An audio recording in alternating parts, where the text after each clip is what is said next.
Hello hi नमस्कार welcome करछि मो काजल दास ब्लॉग्स को बहुत दिन पर आज गोटे शॉर्ट मिनी वीडियो आपण मानक नहीं आसी मु धन्यवाद आपण माने मो भजन वीडियो सब बहुत बहुत भल पाउछंती लाइक करछंती सब्सक्राइब करछंती आउरी आउरी एमती भल पाइबो दिंतु ताले मु आगो को आउरी टिके टिके ए वीडियो ब्लॉग्स माध्यम रे आपनक सहित कनेक्टेड रुहे।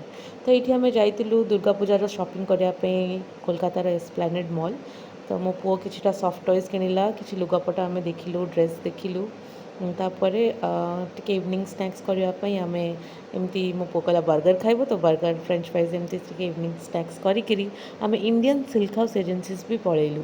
ये बहुत बढ़िया बढ़िया सिल्क साड़ीज और पाट साड़ीज मिले। तो आम ये टिके पलैलु आउ दुटा शाढ़ी आम ये आणलु आपको पर के पिंधिले देखी। तो ये शॉपिंग कर सारापर आम गोटे आउ गोटे मॉल मु गली से ड्रेस किनापी तो देखली एमती बाइक छुआ मनकर अच्छी तो मो पुओ खेलिला आउे घर को आसिलु। तो आज भिडियोटी आपको भल लगे मत लाइक कमेंट शेयर सब्सक्राइब करने को जमा भी बुलां। Bye bye.